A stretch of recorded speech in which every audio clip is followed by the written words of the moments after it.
जय मसीह की। खुदावंद को कोटि कोटि धन्यवाद आज के दिन के लिए, आज के समय के लिए। परमेश्वर ने एक बार फिर से ये मौका दिया कि खुदावंद के पाक कलाम से आपसे बातचीत कर सकूं। इस कलाम से आपको रूबरू कराने वाली बन सकूं। खुदावंद ने मुझे चुना है अपने कामों के लिए, इसलिए मैं धन्यवाद देती हूँ। और ये मुख जो आज परमेश्वर के वचन के लिए खुल रहा है, इसलिए परमेश्वर को हाथ उठा के धन्यवाद। सच में ये मुख जो खुदावंद ने हमें दिया है, जिससे हम बातचीत करते हैं, एक दूसरे को बोलते हैं, इस कान से सुनते हैं और खुदावंद की बड़ाई करते हैं।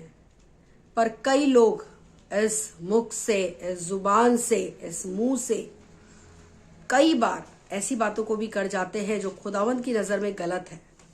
आज परमेश्वर कुछ ऐसी ही बात मुझसे और आपसे करना चाहता है।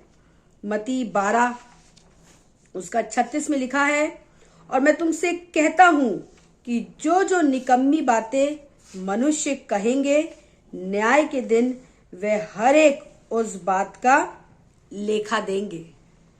जो जो निकम्मी बातें इस मुख से निकलेंगी, हर एक उस बात का लेखा हम मनुष्य को खुदावंद के सामने देना है। इसलिए परमेश्वर चाहता है कि मैं और आप अपने मुख से, अपने मन से, अपनी उस जुबान से अच्छी ही बातों को निकालें, क्योंकि उसी के ऊपर लिखा हुआ है, भला मनुष्य मन के भले भंडार से भली बातें निकालता है। जिसका मन भला होगा, जिसका दिल अच्छा होगा, जिसके हृदय में छल और कपट नहीं होगा, उसके मुंह से निरंतर अच्छी और भली बातें निकलेंगी। लेकिन अगर इंसान के मन में ही छल कपट है, इंसान के मन में ही निकम्मी बातें हैं, तो आप चाह कर भी अच्छी बातों को ज्यादा देर तक नहीं बोल सकते। और उसका अंत क्या है कि खुदावंद के सामने हमें उन सब बातों का लेखा देना पड़ेगा। लिखा है, क्योंकि तू अपनी बातों के कारण निर्दोष और अपनी ही बातों के कारण दोषी ठहराया जाएगा। आज जरूरत है मुझे और आपको अपने इस मुख की चौकसी करने की। Each and every second we have to check ourselves. अपने आप को चेक करने की जरूरत है। हमें अपने मुंह को रोकने की जरूरत है। जब बोले तो ऐसा बोले कि परमेश्वर की महिमा हो। कुछ ऐसा ना बोल दे कि सामने वाले का हृदय टूट जाए, कहीं हम किसी और के लिए ठोकर का कारण ना बन जाए। इसलिए अपने मुंह की चौकसी करें, हमारे मुंह से ऐसी कोई गलत बात ना निकलने पाए।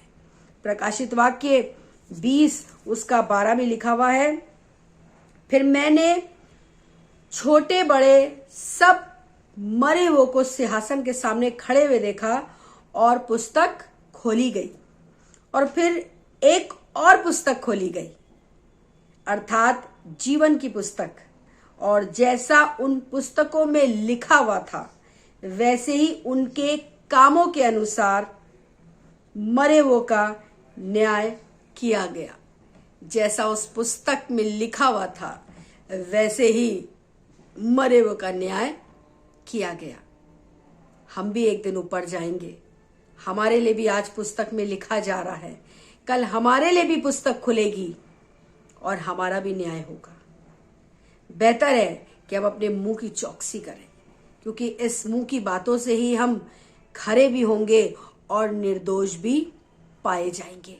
इसलिए कभी किसी पे दोष ना लगाएं, और अगर कोई ऐसा है भी जो दोषी है, तो आप उसके लिए दुआ करें। अपने मुंह को गंदा ना करें, अपनी जुबान को गंदा ना करें।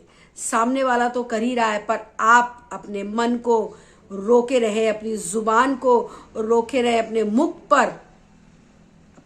पर रोक लगाएं, ताकि इस मुंह को जब भी खोले तो खुदावंत की महिमा के लिए ही खोले। ऐसा ना हो कि हमारे मुंह की कही बातें कुछ गलत हो और वो चीजें जीवन की पुस्तक में लिख दी जाए, और जब हम भी जाएं ऊपर तो हमारा भी न्याय हमारी ही बातों के द्वारा होने पाए। इसलिए अपने मुंह की चौकसी करिए, जब जब मुंह खोलिए खुदावंद की स्तुति, खुदावंद की आराधना के लिए, अच्छी बातों के लिए और खुदावंद की महिमा के लिए। आमीन। Praise the Lord.